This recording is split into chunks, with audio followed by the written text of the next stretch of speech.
Welcome to the Find Creative Expression podcast, conversations about art and creativity. I'm your host, Sarah Crawford, author, musician, and playwright. You can find the show notes and other information at findcreativeexpression.com. And let's get going.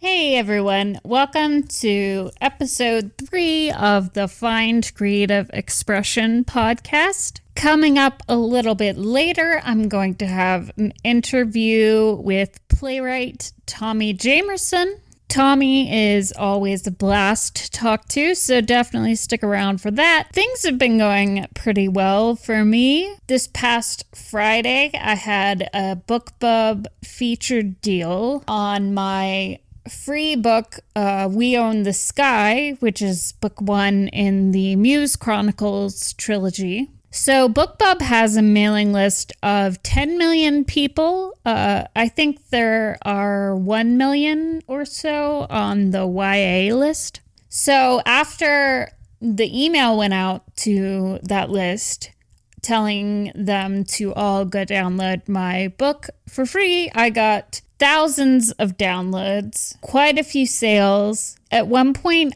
my book was the number 1 book in the Kindle free store on Amazon for the young adult genre, and I think it was number 9 in the Kindle store, overall, on all of Amazon, the free books. So that was pretty cool. I think going wide with those books, meaning that they are available on all of the retailers and not just Amazon, I think that was a really good decision. I've gotten some more readers from all the different platforms, and I noticed today some new reviews on Apple Books specifically, and I try not to put too much importance on reviews, because it is so subjective, and every book is not going to be for every person. So, I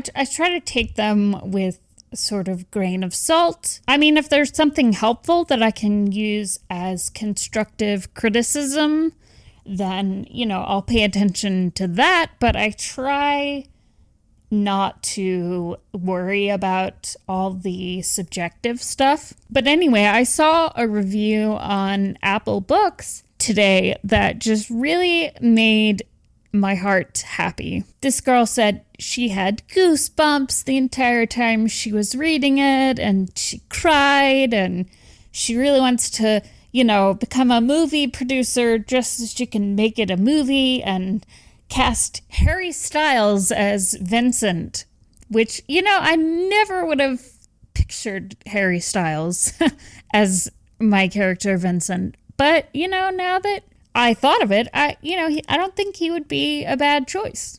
Anyway, I just think it goes back to, celebrating your wins. And as a creative person, as an artist, when you have a moment like that where your art is impacting somebody, touching somebody, inspiring somebody, you just really have to appreciate that, and that's really why I am an artist. I mean, I think about all of the songs and books and plays and movies and everything that have touched me and impacted me so much over the years, and I really just, wanted to give that to somebody. So anytime that happens, I get really excited.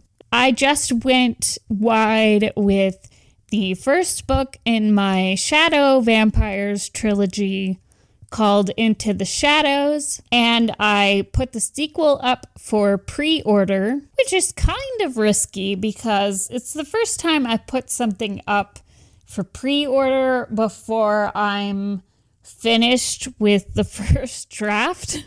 But I made it for December 29th, so I have a little less than 4 months to get it together. I already have an editor lined up, so I'm not too worried about it. One thing that I've discovered about myself recently is that, some people work best in the morning, some people work best at night. I have found that I work best when I switch it up. Like sometimes I work best in the morning, but lately, this week I've been just writing every day after work. I mean, I say every day, it's only Tuesday as I'm recording this, but and that's really worked for me. So I think it's important for me to not get caught up in doing things the exact same way every day. Like I have a room that I specifically use as my office, which I work in most of the time. But, today and yesterday, I decided to just work on my couch because, sometimes I really just need to switch it up. So my tip for all of the artists and creative people listening to this would be to, find out what works the best for you. Maybe you are a morning person. Maybe you're a night person.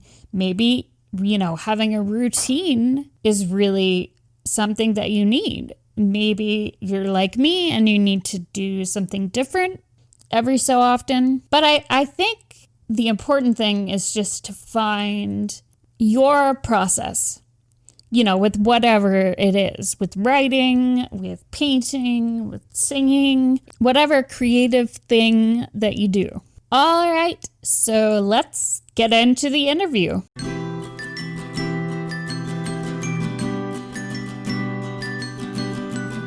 Hey everyone, I'm here today with playwright Tommy Jamerson. Tommy Jamerson is the author of shows for both children and adults, including Choose Your Own Oz, Alice the Brave and Other Tales for Wonderland, and Eternal Flamer, The Ballad of Jessie Blade. He has an MFA from the University of New Orleans, and his plays have been produced all over the globe. So welcome, Tommy. Hey, how's it going? Pretty good, pretty good. You love it? You loving the quarantine life? Yeah, I mean, it's getting a little, monotonous, I have to say. just a skosh. Yes. I know. I think I've gone through like my entire wine fridge more than once. But oh, yeah. That does help. It does. Okay, so when did you start writing plays? Like, how did you fall in love with playwriting? Oh my gosh. I've always loved theater. I was really fortunate. I grew up, right outside Chicago, and, my parents would take me to see shows all the time. And, I think the first thing I ever wrote, I think I was like 11 or 12, and I had just seen Psycho for the first time. And I decided that it needed to be a musical because clearly that's what everyone had in mind when they were originally making it. Of course. I mean, yeah, they're not stupid. They were just waiting for me to do it for them. But, no, so I tried to turn a Hitchcock classic into a musical. And then, I think I just kept, shockingly, I wasn't deterred. And I kept going from there. I always loved big over the top, fabulous stuff, show wise. And I think I always tried to inject that in my own work as I was growing up and going through the ranks of school and whatnot. Yeah, I used to write, when I was a kid, I used to write Disney fan fiction plays. Oh my God, I did not know. Oh I would do crossover with The Lion King and Peter Pan. Oh, shut up. Oh, I love that. I love that. It was a little ridiculous. I think you should still be doing that now, personally. Yeah, I'm sure there would be a demand for that. I demand it. Okay, so the theater world has, had to take a pause, obviously, since the pandemic started. So how have you been dealing with putting your work on hold? Oh, it's not been fun. It's weird. I feel like different writers, you're so prolific that I feel like whatever is going on in the globe, you can like turn on that writer switch and just go to town. And I'm not as prolific. And, it really affected me. This year was supposed to be like a banner year for me show wise and all these different projects I had lined up. And then obviously that didn't happen. But, right. I have tried to, focus on the future and when things quote unquote do open up and things get better. So I have tried to stay somewhat proactive. I remember when this first hit and like all over theater pages on Facebook, it was those stupid memes about, well, when Shakespeare was in quarantine, he spent that time writing and, insert play there. And, which I don't think is really true, or maybe it is. I don't know, but I'm not Shakespeare. So I spent my time, dunking my Oreo cookies in my rosé and crying.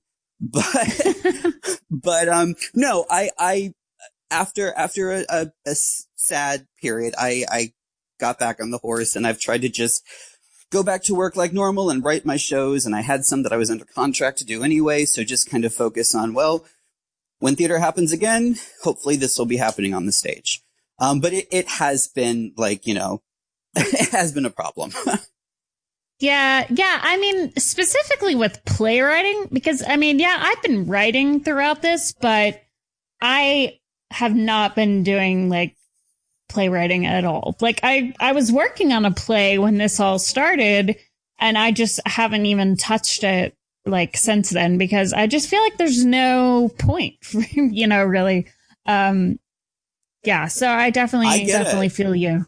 Yeah, I totally get it. I do. There are so many times where shows that I was working on for this upcoming school year months ago, we're talking like March or April, and thinking then, like, is this even worth it? Is this going to be happening this year? But I felt like I still had to kind of like put my nose to the grindstone or however that goes and just kind of, like charge ahead. Right. So have you been able to, have any virtual play readings or participate in any virtual playwriting events? I have. You know what? Obviously it's never really a substitute for live theater. We all know that.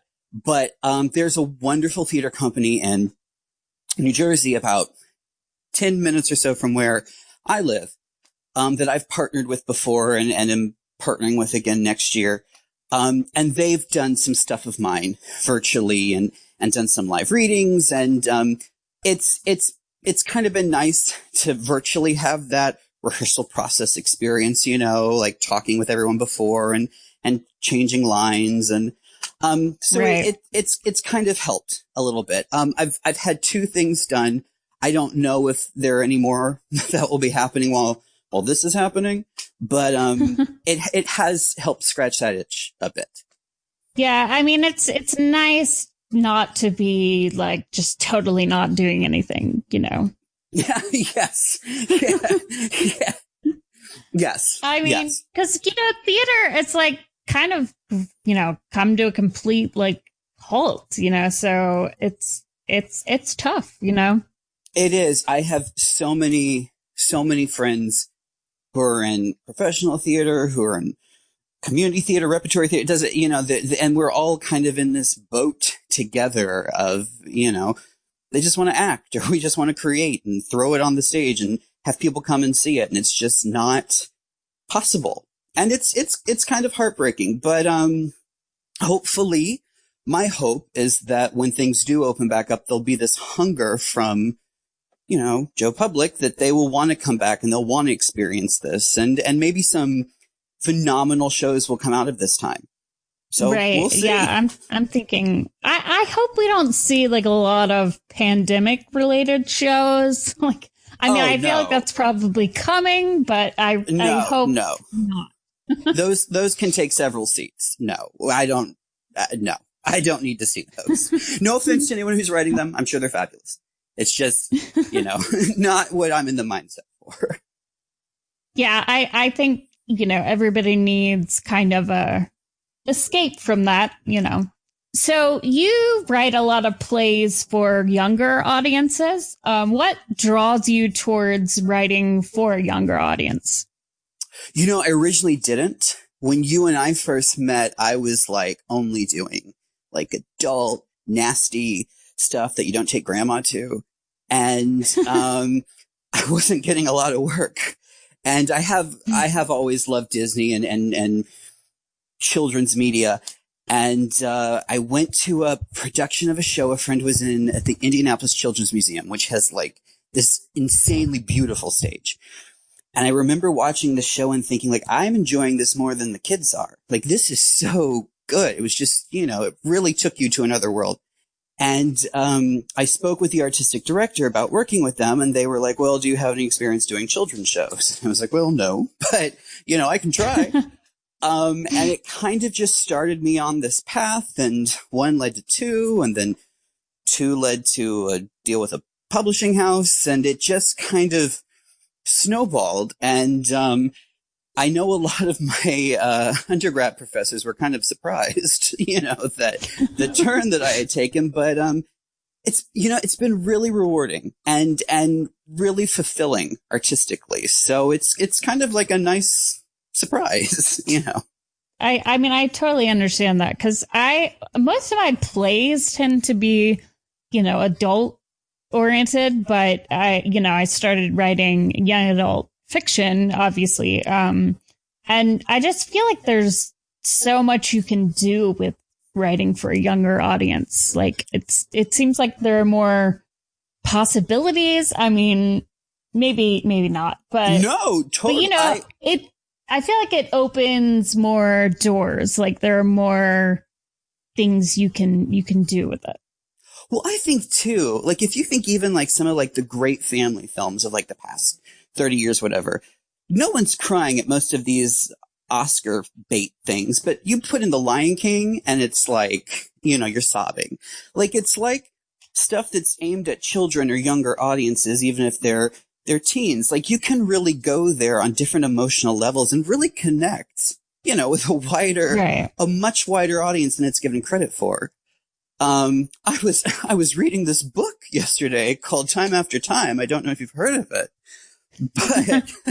but I know that it's marketed more towards a teenage demographic, but I was truly invested in every aspect of it. I love it. Absolutely love it. Oh, thanks. Yeah. Well, I don't know if you, like I said, I don't know if you're familiar with it, but it's pretty darn good. Oh, thank you. But yeah, I know what you mean, like with the, you know, emotional, like, connection. Cause I mean, I look back and I think about like movies that really like hit me emotionally, and like, I feel like it's like Inside Out and like, oh my God, like a lot of Pixar movies, you know, they know how to push those buttons, and they are vicious. Yeah. Yeah, I cry every time I watch Inside Out. Oh, I know. And did you see Onward with the two brothers? I didn't. The tissues. I was not prepared emotionally for the end. Okay, so you gave me some of the best writing advice I've ever been given. So I was working on a play one day, and I texted you and I said, do you ever just feel like, what if what I'm writing is really dumb? And you were like, yeah, all the time.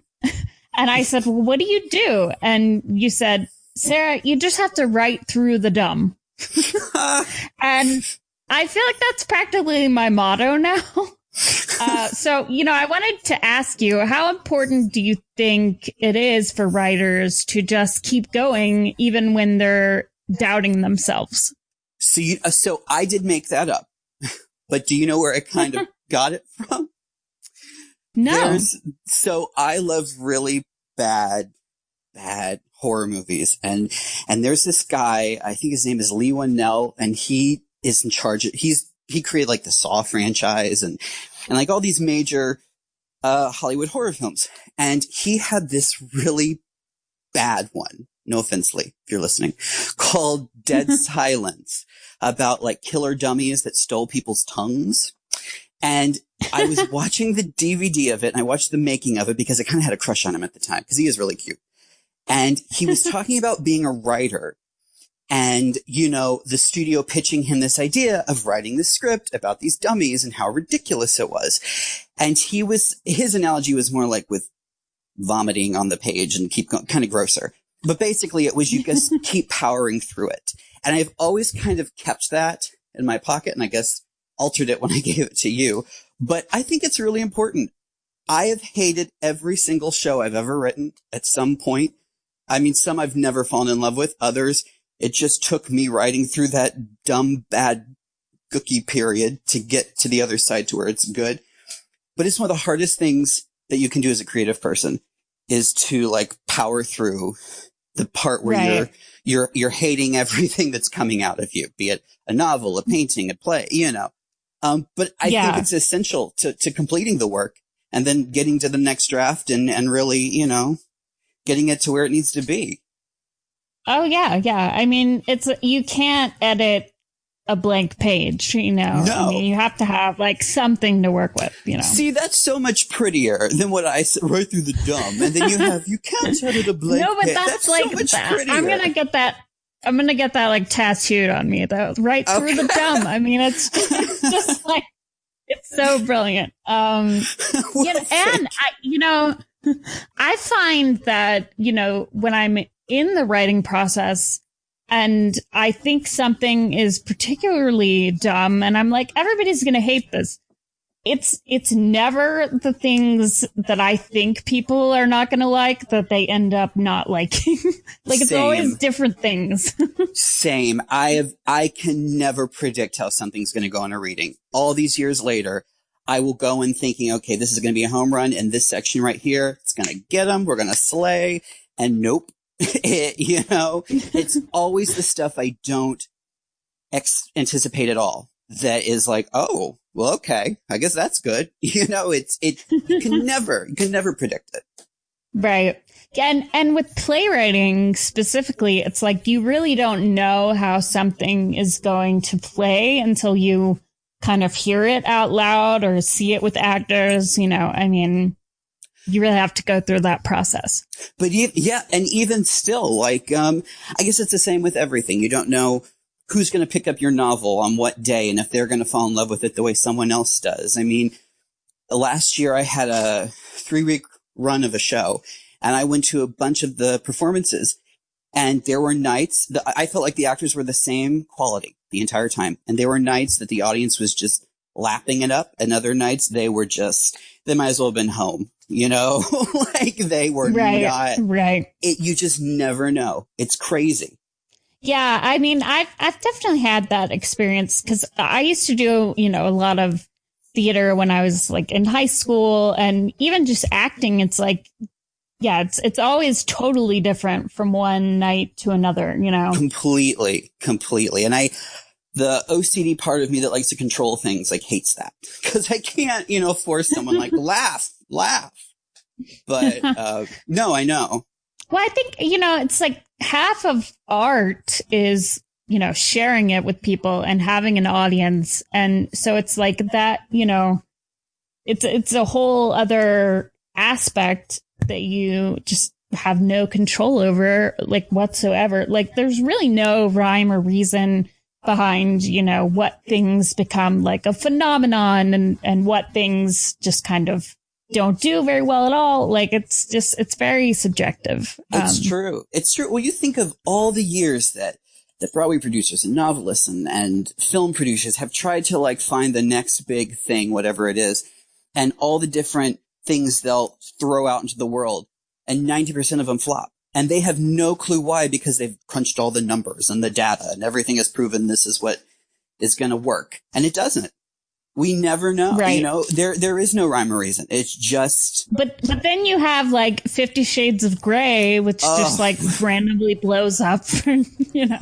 Well, as a housewife myself, you know, no, I know. I've read them. I can't judge, but I know. Oh, I mean, some of the funniest conversations I've had with you, I think, was when we were like either both reading it or just conversations we had. It was funny. Yes. Okay. Okay. I've gotten off track, but, All right. So we were both playwriting apprentices at the Horizon Theater back in 2008. And then we both did our, yeah, so I know, long it was ago. so long ago, right? Oh my God. Sorry, go on. Oh, no. And then we both did our MFAs at the University of New Orleans. So I know we both had a lot of really great mentors and teachers. So I was wondering if you could tell us about a teacher or a mentor who really inspired you. Oh my God. You know what? I've been really lucky. I've had a lot of wonderful, brilliant artists who have kind of taken me under their wing and have really helped me. When I was an undergrad, my first playwriting professor, Peter Papadopoulos, who introduced me to some of the playwrights that will forever be near and dear to my heart because he got that I was weird and I would like these guys because they're weird. And, he was so instrumental in making sure that I continued to write through the dumb and continue to redraft and submit. And he's the one who got me to go to Atlanta for the thing where you and I met, the apprenticeship. Yeah. For University of New Orleans, you know him, obviously. I adore him. Jim Winters. He's always been very supportive of my writing and is always willing to read pages and tell me what works and what doesn't. I feel like I've been really lucky with teachers. Arthur Feinsod, another one, who was just so many.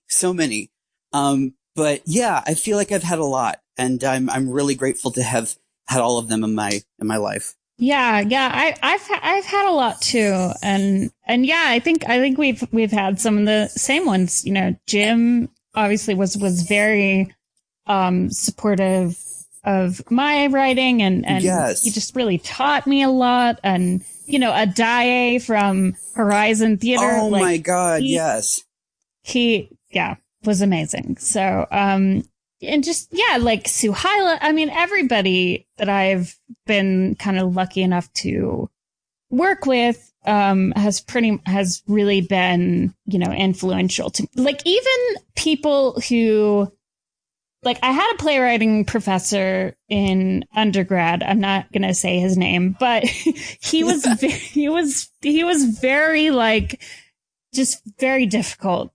Like, he didn't like me, you know, I felt like he was kind of sexist, like, and he just, lovely. You know, wasn't very supportive at all. And, but like some of the things that I learned from him, even in a different way, have stuck with me till this day, you know? I hate that you just said that because A, I mean, it's horrible, but B, I was literally about to say before, like, I feel like every theater teacher's great and playwrights are so lucky. Well, I'm sorry. That's awful. I'm glad you're still able to like take something from that awful experience. But I guess it's just the luck of the draw and which artists you come in contact with and which ones you connect with, you know, on a creative level. But I guess even like in that instance, even though you clearly did not have a positive connection, you still were able to grow in some aspect. Exactly. Okay, so you're one of the funniest people that I know. Oh, girl, you must not know many people. You are. No, you make me laugh a lot. And I feel like that definitely comes across in your writing, but then you also tackle some, you know, deeper themes in your plays, whether it's bullying or exploring what it means to be in the LGBT community. You know, so how do you balance humor with dealing with real issues and questions?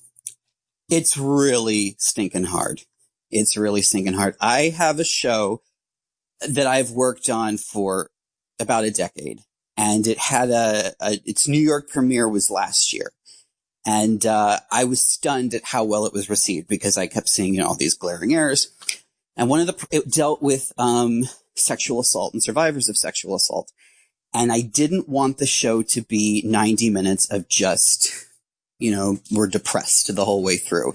Not that I thought that there should be like zingers or anything, but there had to be moments where the audience could breathe for a second before we delve back into something so serious. And there were a lot of attempts for me to kind of, I'm going to just insert a joke here or insert a joke there. And, it was a balancing act. And I feel like that's how it is with everything. Even with the kid shows, there are scenes where, you know, the princess is sick or, you know, the prince, it's like Rapunzel, he's blind. You know, there's stuff that's not funny that, as I laugh, that, you know, you've got to balance it, and you've got to kind of figure out what fits in that moment. And it takes a lot. It takes a lot of rereading it, hearing it out loud, getting critiques, watching the piece as a whole and thinking, okay, well then, if we really want the audience to be engaged here, we've got to cut that fart joke there. You know, like it's just, it really is trial and error a lot.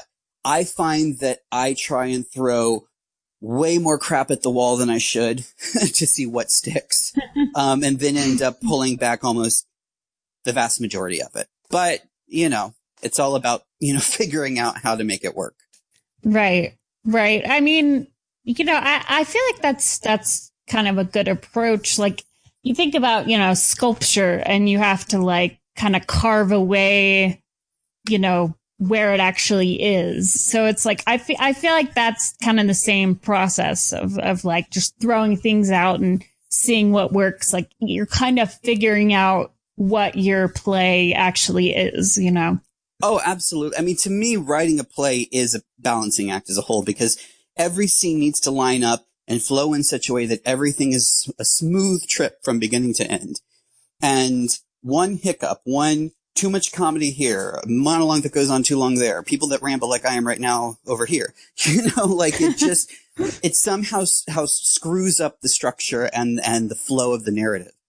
And so you're constantly having to go back and tweak and refine and like the sculpture, chisel a little bit here and smooth there. It's, I mean, it really is just constantly rewriting. Oh, yeah. Yeah. I mean, I've definitely written plays where I was like trying to rewrite things like up until the very last minute. Oh, yes. Yes. There was, like, oh my God. They're like, no, we have to go on stage now. And you're like, let me just change this one line. Last year I had a show and I went to it and there was a joke that flopped. And I thought I immediately came up with an idea of how to fix it. And this is so unprofessional. I shouldn't be saying this, but I asked the director what he thought. He was like, oh yeah, that sounds good. So then I immediately went to the actor, did not tell the stage manager or the crew or anyone else, and said, change your line from this to this. So he goes up there and he has this like boner joke all of a sudden he never had. And the cast is kind of like, huh? And it never occurred to me like, oh, maybe this will affect them like on stage. So don't do that. But, you know, yes, that I'm constantly rewriting up until way after the show closes. I usually, if I go to a couple nights of a run, I'll try and sit away up at, you know, in the balcony if no one's up there, or with the stage manager where they're calling cues, and like have my script there and just try and go through it and make circles and things so I can feel the reaction from the audience and what can be edited and worked on. Because you never know. Right. And I think, you know, the difference between plays and, you know, like films or books to a certain extent, like I feel like a play is a more kind of like organic living thing, because Completely. It can, you know, change in the middle of production sometimes, you know. I mean, Broadway shows still, I mean, it's closed now, but when they're open, like Wicked, they go in every so often and they zhuzh it up. They'll trim a little here. They'll add a new joke there, and not just stuff that, okay, that's dated. You know, that's a Twilight joke. We've got to change it. No, you know, if we've got a funnier way to deliver this joke, we're going to try this one instead. So, I mean, shows are never done, ever. Right. Okay, so what are you working on right now? I just finished. It was really fun. I was hired to do a adaptation of Alice in Wonderland again, but it was set at Christmas time, and it's called Alice's Christmas in Wonderland, and she goes and none of her little friends there know what Christmas is, and so she's trying to teach them. So it was cute. And then I recently was hired. I think I can talk about it. Well, I'm going to. So, well, I was just hired recently to write a stage adaptation of Amityville Horror.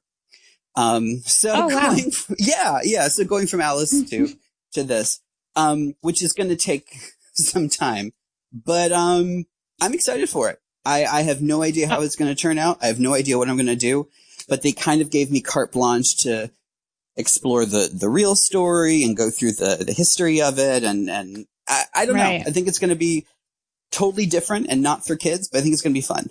So not a musical, I'm assuming. No. Well, no. Someday, though, I hope a little gay boy watches it and decides this needs to be a musical. I feel like that will happen. Don't tease me now. Don't tease me. Okay, what books, TV shows, movies, plays, music, whatever, are you really into right now? Girl. I mean, when it comes to music, my pop sirens, my Britneys and my Chers, and, they own my heart. And my Queen Taylor. I love all kinds of books. I primarily read scripts. I'm always reading plays all the time. I try and read as many scripts a year as I possibly can because I just feel like I have to keep those gears turning. Obviously, I'm currently reading your book, which I'm loving. And movies. I love cinema. It doesn't matter what kind. I will watch anything and everything. Bring it all on. I'll take it all. Yeah, I feel like you're constantly not now, but previously you're always like, oh, I'm going to see this movie and I'm going to see that movie, so there's something about that experience of going to a cinema. And I don't know. I'm so terrified at how this, COVID is going to affect the movie going experience, the ripples of it years from now, because to me, it's such like a sacred thing. I don't care if it's Avengers 15 or some sappy art house film. To me, it's all, I love it all. Right. And I think, as a playwright, as a writer, as any kind of artist, there's always something you can get out of a movie or a book or, any kind of art, really. Even if it's, learning what not to do. Oh, I 100% agree. I am sure that there are ways 50 Shades of Grey inspired me that that I didn't even realize. But yeah, I think as long as you're working those creative muscles in one respect or another, I think all art inspires us and helps us. Right. What was it she always said in 50 Shades of Grey? My inner goddess is salsa dancing. My inner goddess is salsa dancing. Oh, great. And my inner goddess salsa when I read that. Of course. Yeah, okay, tough. So I have kind of a big question. Oh no. Okay. No, it's fine. So why do you think art is important? I think art, whether people want to admit it or not, pervades almost every aspect of our lives. And, it's cliche to say, but it is truly how we express ourselves. And, I think we're kind of learning right now what it's like to live in a world without the arts, in a sense, without concerts, without theater. Right. Films have stopped filming and television shows. And now more than ever, we need something like that as an escape to help us not have to deal with the garbage that is 2020.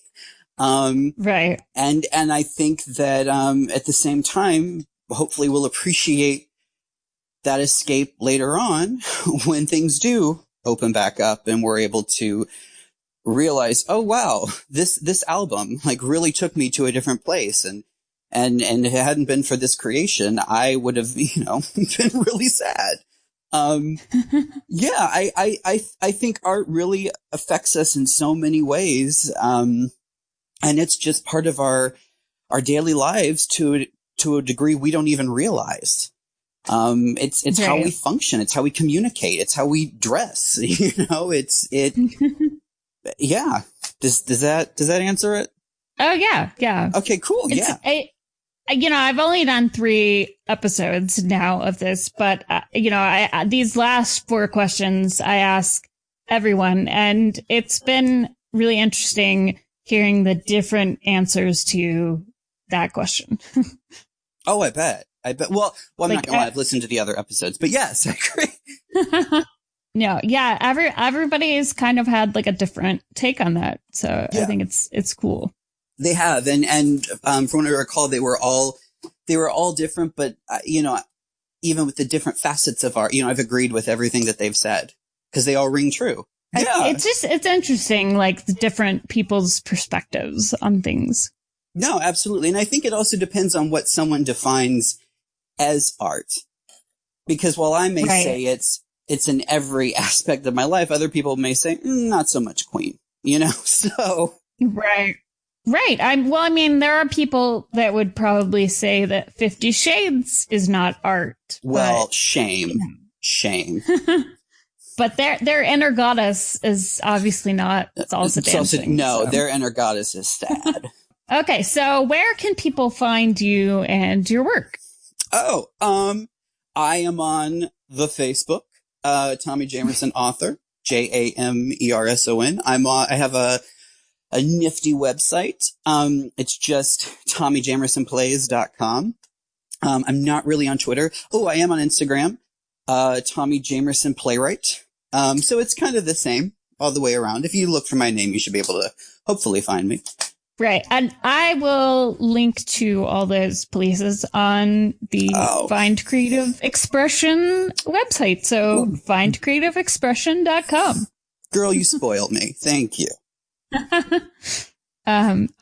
Well, yeah, that was great. Thanks for coming on and chatting with me, for episode 3 of the Find Creative Expression podcast. Woo! Yes, bronze medal. All right, that was so much fun to talk to Tommy. I hope you guys found it helpful or inspiring or thought-provoking as well. Next episode, I'm going to be talking to my great friend, musician, and visual artist, Lulu Wood. Like Tommy, she makes me laugh so much, so you definitely want to tune in for that. Thanks so much for listening, and I will see you in 2 weeks.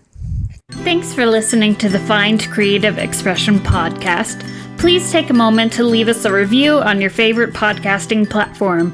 You can find me on Instagram at Sarah E. Crawford or youtube.com/Sarah Crawford. Also find me on Patreon at patreon.com/Sarah Crawford to support the podcast for just $1 a month. And that's Sarah, S-A-R-A, without an H. I hope you've been inspired today, and I'll see you in 2 weeks for the next podcast.